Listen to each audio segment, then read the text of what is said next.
I'm going to make my buttonhole on this wool.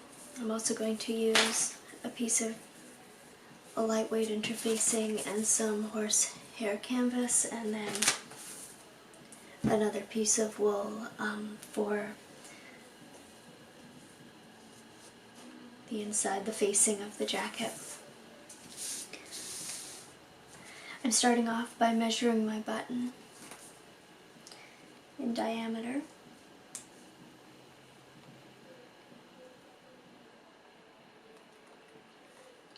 I switch between centimeters and inches. I see that this button in diameter is exactly 3 centimeters, so I'm going to use that. And then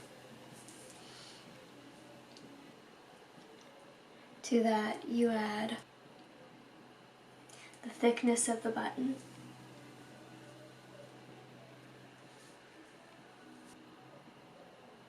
which is 5 millimeters, so half a centimeter. And to that you add 3 to 6 millimeters of ease. I'll just add another 5 millimeters of ease because it makes it clean 4 centimeters. On the wrong side of my garment, I'm going to mark out where the buttonholes would lie. I'm going to start here.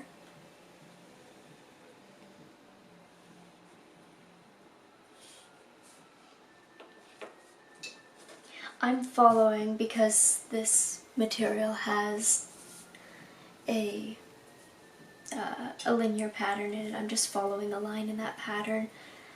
If I was making an actual garment, or if I was making a garment without stripes in it, I would measure it at several points and mark it out.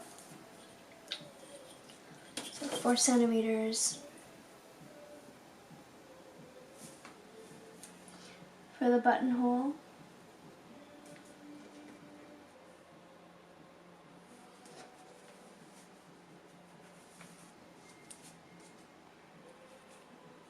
Centimeters. I don't know how sensitive my microphone is, but you might be hearing Bruce Springsteen in the background.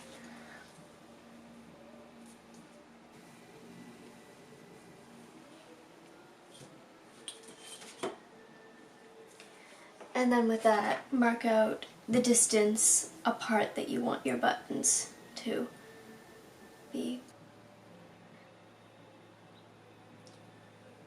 And so it doesn't matter where, because this is a sample, I just want mine centered, and I want this line to be running perfectly perpendicular to the other 2 lines.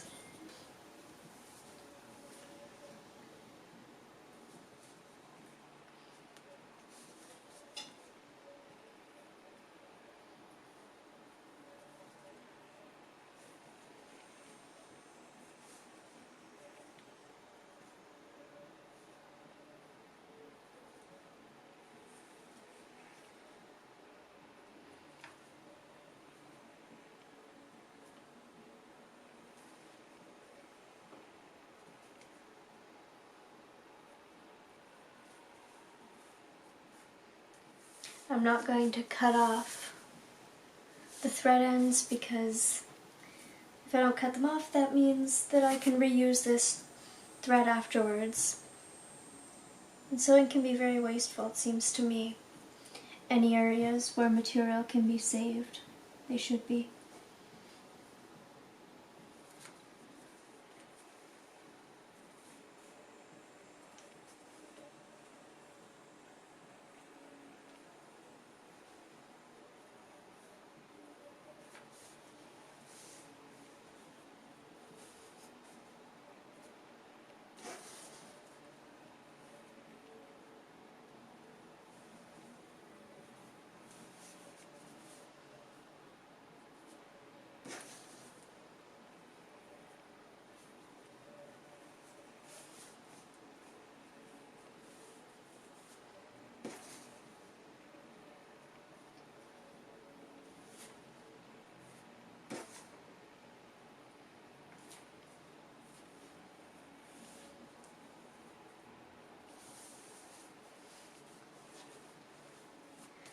This is called a thread ladder, by the way,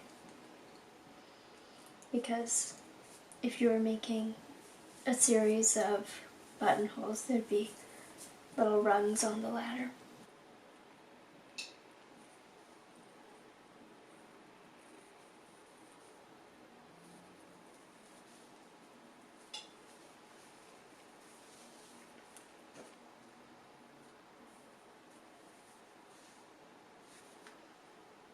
The binding for the buttonhole is going to be made of a square of the same material as the rest of the garment, or a contrasting material, it doesn't matter.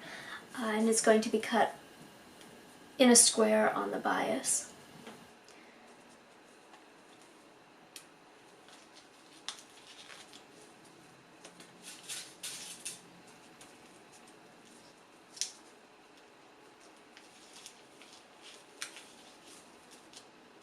This is going to be stretched at various angles and steamed with the iron set on a wool setting until it actually has no stretch left in it.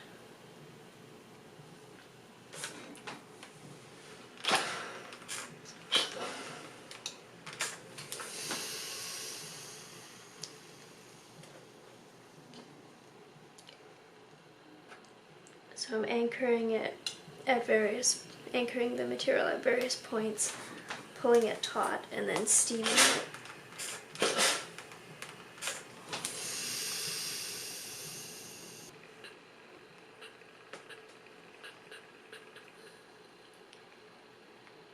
Wool is a very sculptable material, both with water and with heat, which is one of the reasons, other than warmth, that it's very good for coats and other fitted garments, because you can use heat and various tailor's hams and other shapes. You can use stitching as well to sculpt it into a garment that conforms to the curves of the body.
I don't like the pin. I showed you the pin because I've been told that's what to do. but I'd rather just use my hand in the iron.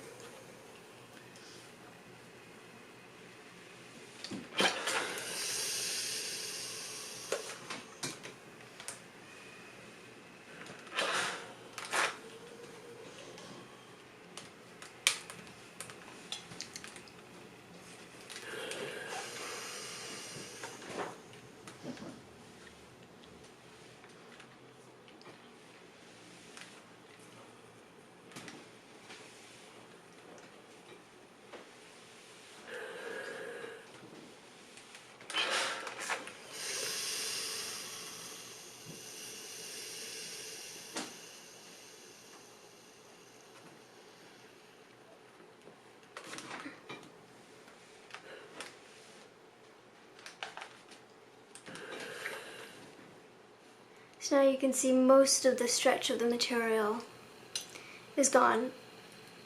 There is still some stretch. I'm not sure if all of it can be gotten rid of, but that's as much as I got rid of. The buttonhole is interfaced with a small piece of interfacing cut in a curve.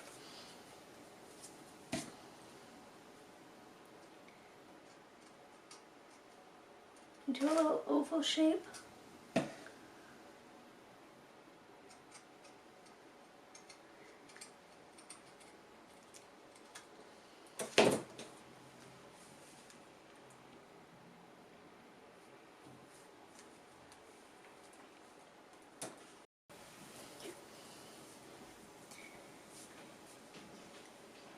A lot of the time fusible interfacing is used for these buttonholes. For some probably silly reason, I strongly dislike fusible interfacing. So I tack the interfacing onto my material with a series of diagonal stitches that, as you can see, do not show through on the good side of the fabric. So I'm just catching like a thread of the wool and only really on the inside of the fabric in order to hold the interfacing to the material.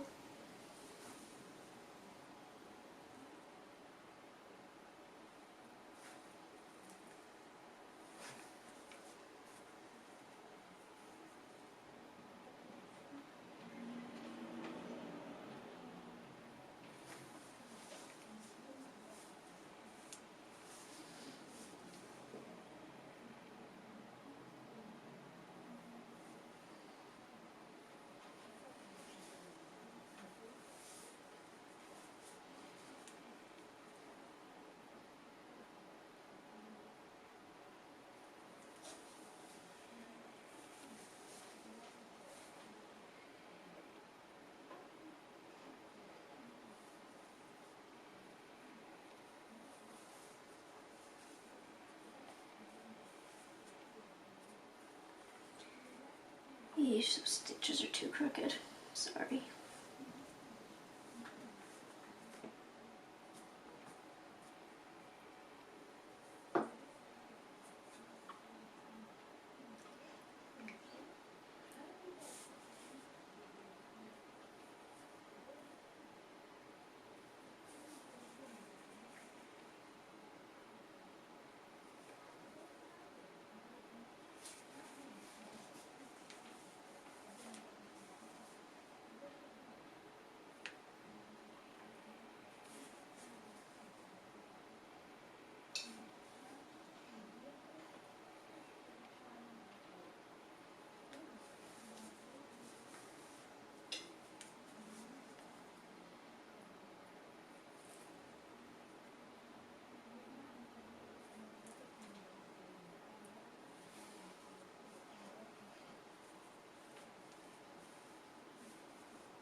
this is the good side of the fabric.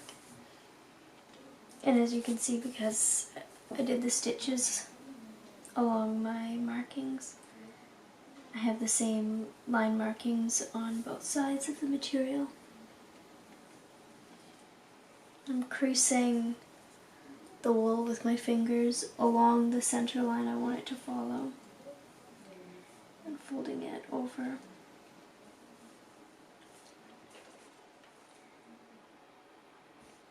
And marking that center line. I'm also marking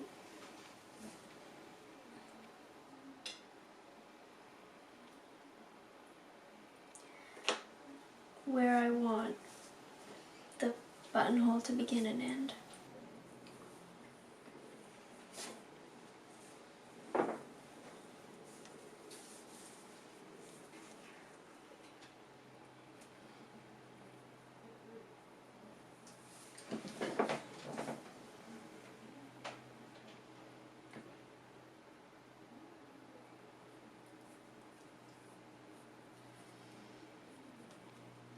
One of the ways that I mark or make sure that my stitches are moving straight when I have a guideline like this center mark is that I keep my needle lined up. Oh, there's my cat. Keep my needle lined up with the center mark as I'm making my stitches.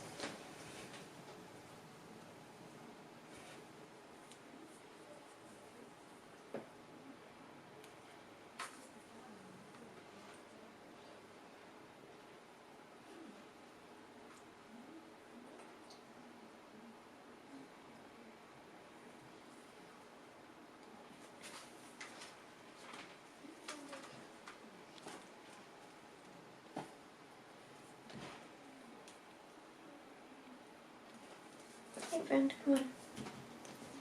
Come on. Come on.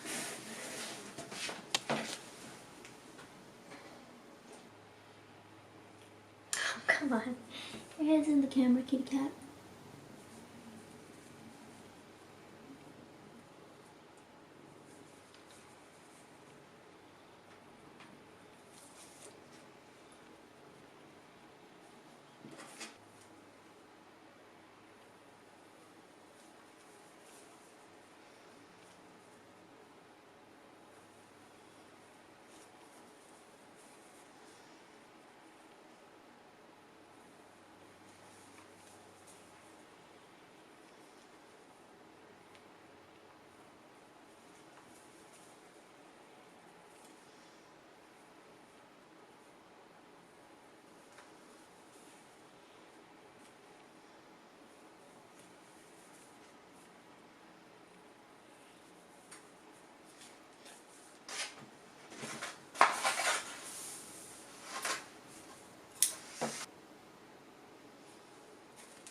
Make sure that your second line of stitches is the same distance from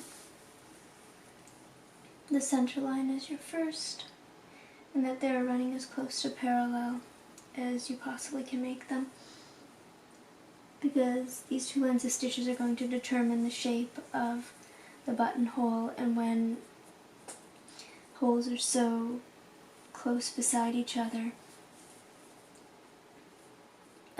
when two lines are so close beside each other, it's very obvious when they're not aligned. And also when buttonholes are all in a line with one another, again, it's pretty obvious that they're not lining up. So I think if your aim is precision, which obviously it doesn't have to be, but if you're aiming to have something that looks like a very precisely executed garment, this is an area where the extra time is really worth it.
hear some banging.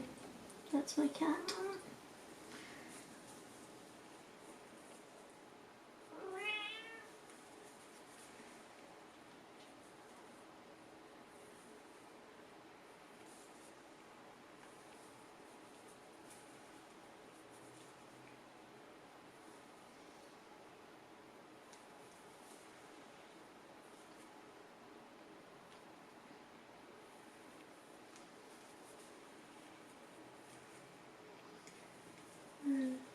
I'm just tying off the end.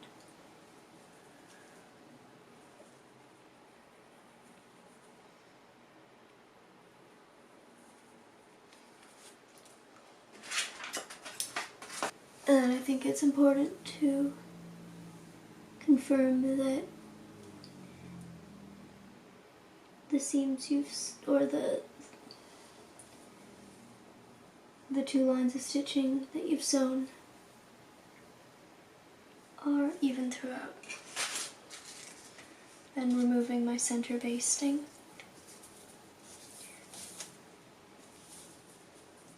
And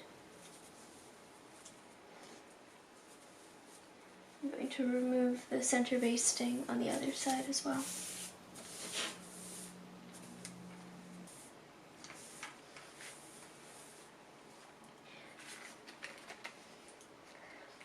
In order to cut buttonholes, I have this buttonhole cutter. It's a tiny little chisel and a tiny cutting board. Not using this. It looks like that. I also have these buttonhole cutting scissors that you can turn this little screw on, and it marks how large a buttonhole you can cut, which are quite pleasant. But you don't need either of those. You can just cut the hole using a pair of sharp, tiny scissors. Before I cut the buttonhole, I'm going to remark where it starts and where it ends, and where the center is between my two stitch lines.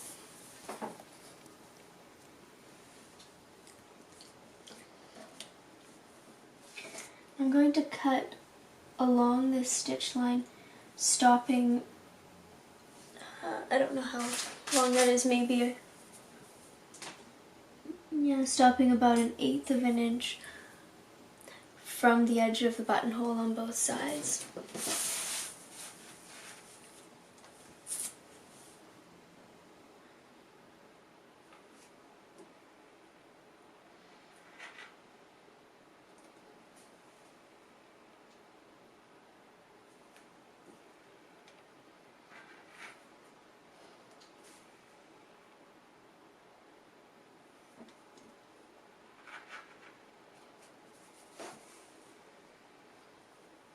So there's the little buttonhole.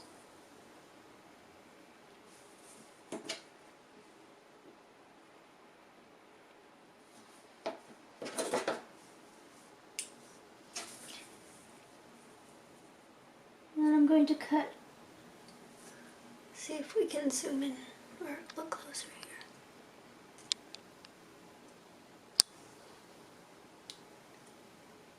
At the corners of the buttonholes, I'm going to cut a tiny V that ends right where the corner of the buttonhole is, making sure not to cut over it. It's going to look like that on both sides.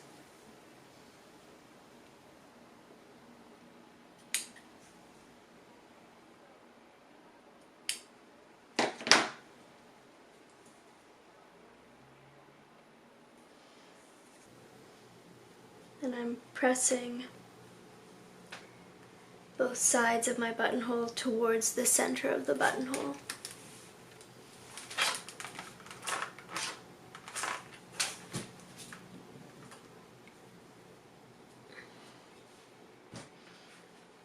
And I'm using a clapper so that I can get a really flat press without the risk of burning my wool. And I'm using steam.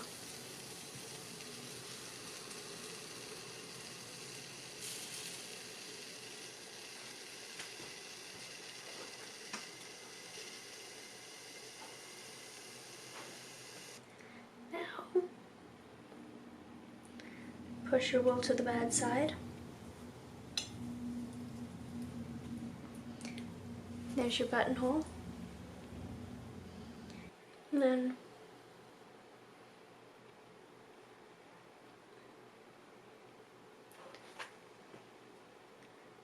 arrange it so that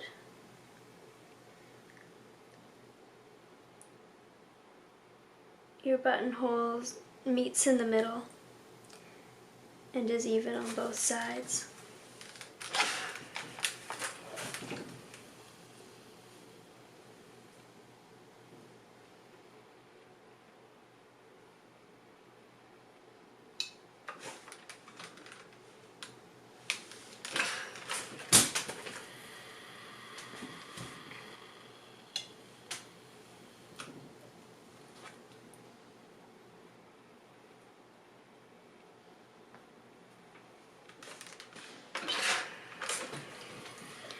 I think wool is ideal for this kind of work because it's sturdy enough to withstand the amount of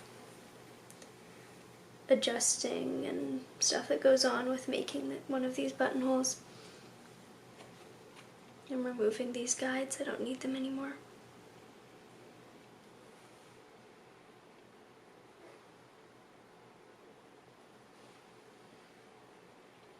If you're making multiple buttonholes, of course, leave the guides in for now.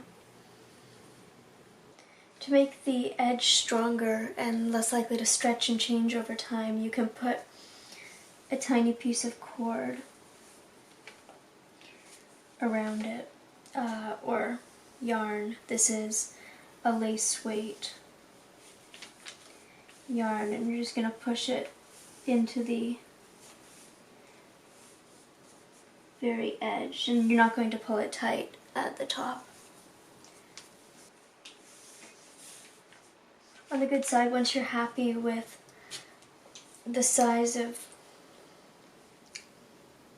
or the evenness of the two sides of your stitching,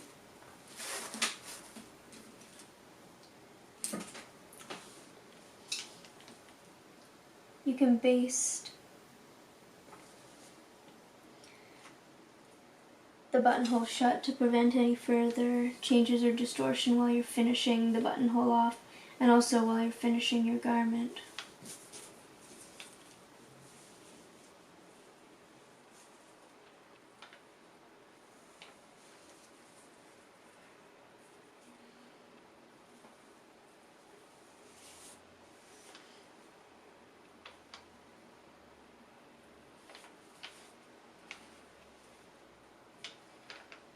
I'm just basting it shut with tiny diagonal stitches.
Now the issue is that this is all still loose and open, so what we're going to do is align a of quite tiny back stitches that goes into the seam of the front of the buttonholes, which is called stitching in the ditch. Let's see. So it's going to go into that little indent there. If you have the yarn in there, make sure not to stitch through the yarn. The yarn should be encased within this.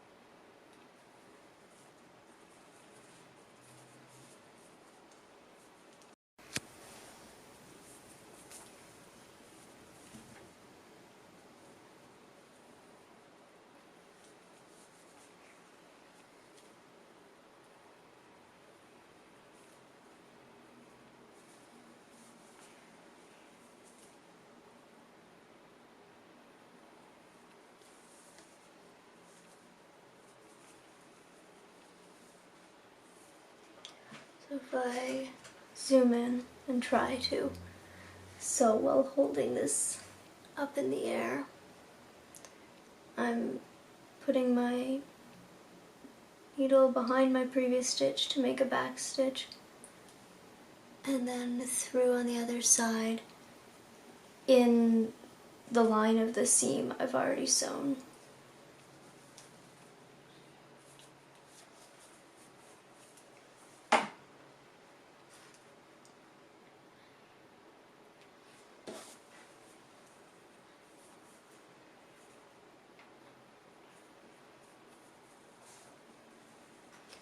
And leaving a tail on the other side.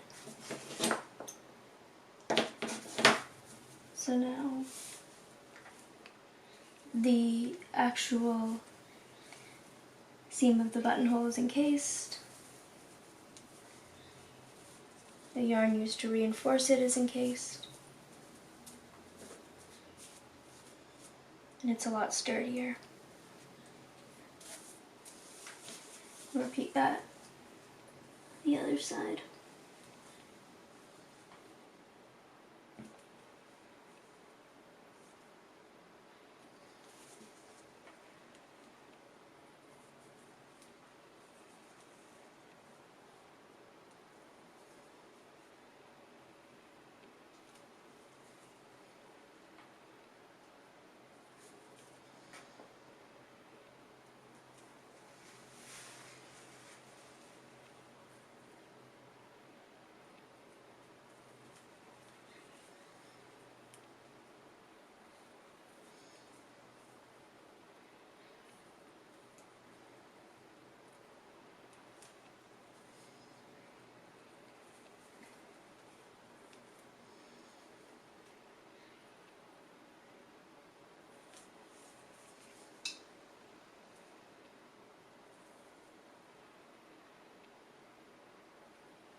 So that's that little triangle sewn shut, and then again I'm just going to do a tiny bar stitch in this corner, or a few tiny bar stitches in order to keep it held together even more.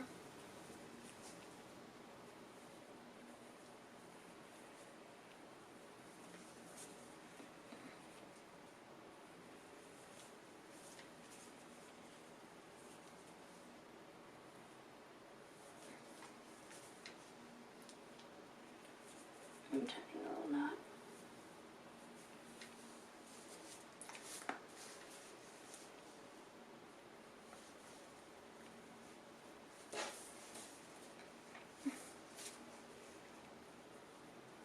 And then you have a sturdy, clean little buttonhole.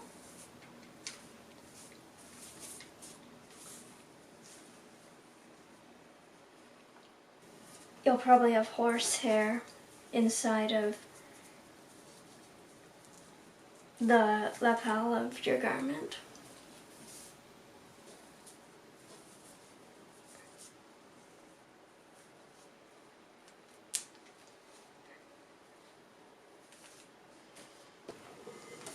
Stick a pin through each corner of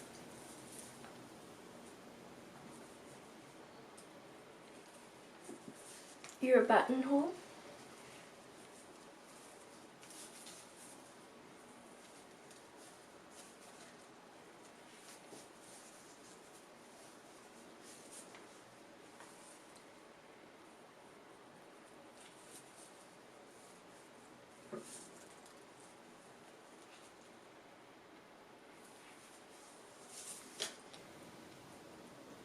Mark with chalk.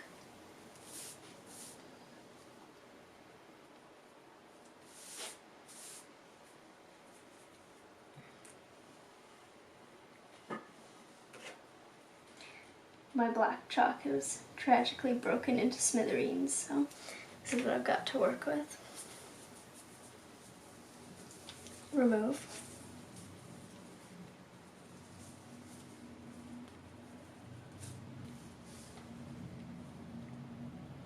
And I thought I might as well demonstrate with these buttonhole clippers.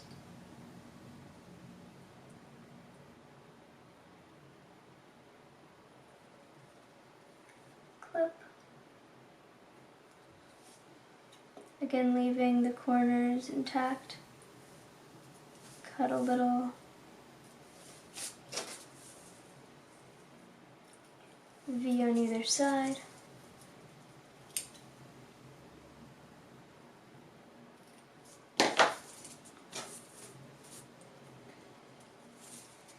And then slide the buttonhole facing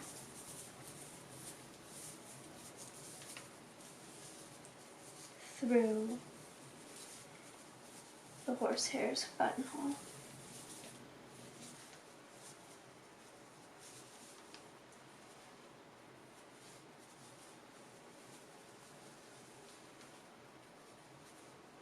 This is where hopefully you can see how very useful it is to have your buttonhole basted shut for this whole time, because the button is being stretched and changed a lot, and so you want the buttonhole to remain stable.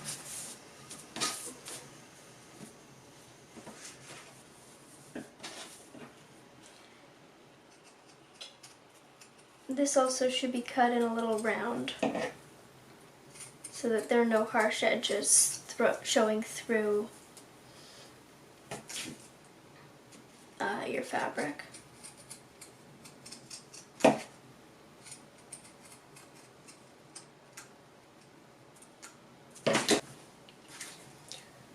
The last step is to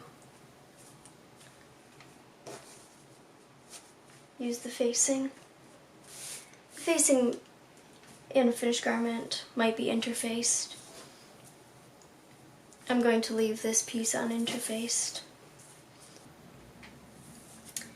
I'm stitching this edge together as though it was the edge of a garment, just to create a nice illusion. I'm just using a kind of speedy, kind of large back stitch. Could do a running stitch. I don't know why I'm doing a back stitch, but I'm doing a back stitch.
To make the back opening and the facing, mark out in one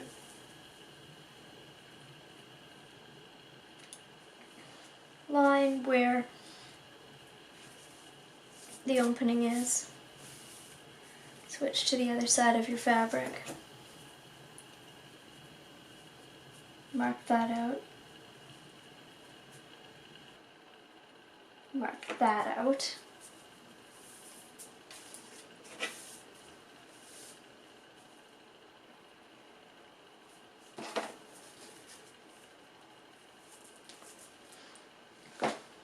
And then I'm going to demonstrate this time how you would do it with just a pair of small sharp scissors. I am using buttonhole scissors, but just imagine these are thread scissors because I can't find my thread scissors at this second. So you just clip a little point there and insert your your scissors along. This time the stitch gets snipped basically to the edge, or entirely to the edge of the buttonhole, just in one straight line.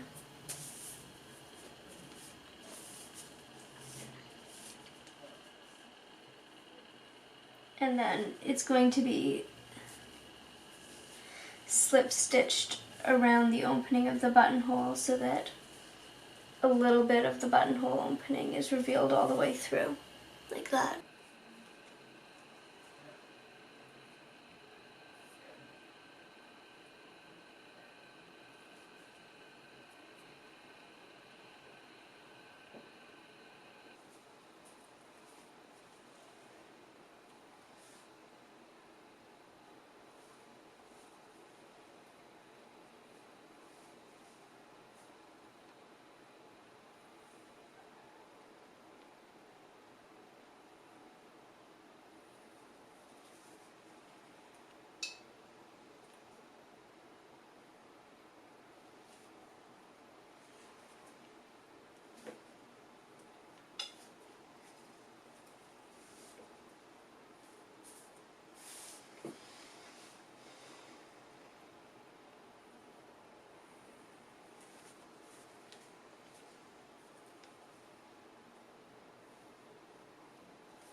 So I'm just taking a small stitch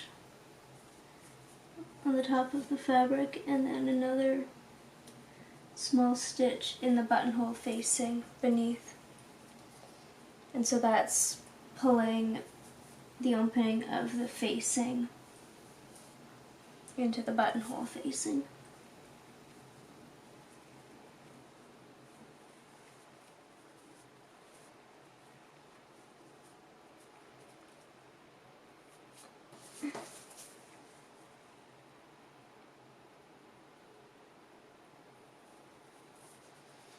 And the stitching is going to go all the way around the buttonhole, including in the edges.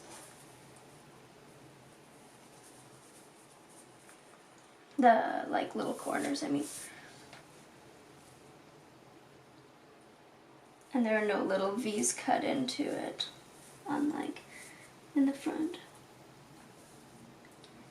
It might not sit entirely flat while you're stitching it, but once it's ironed, it will sit perfectly fine. It's really, as far as I can tell, a lot of making a coat, which is what this kind of buttonhole is often used for, is just sculpting with wool, using heat and using water.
And so there you have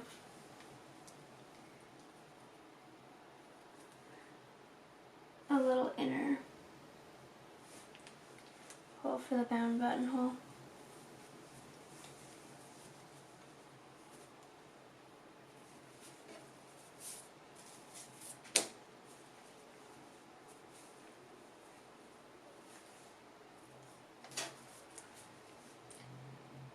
Tying a little knot, and then I'm going to hide the thread inside.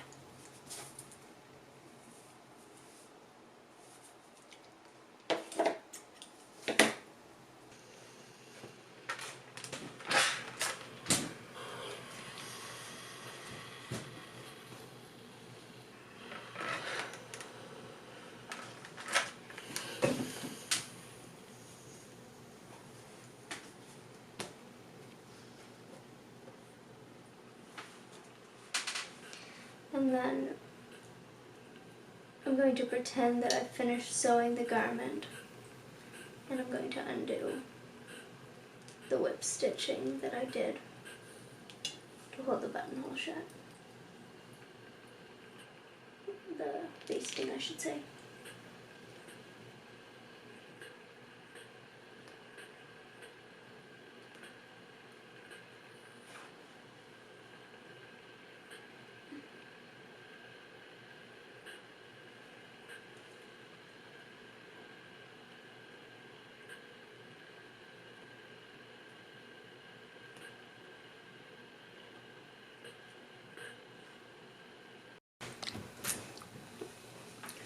There you have a little bound buttonhole.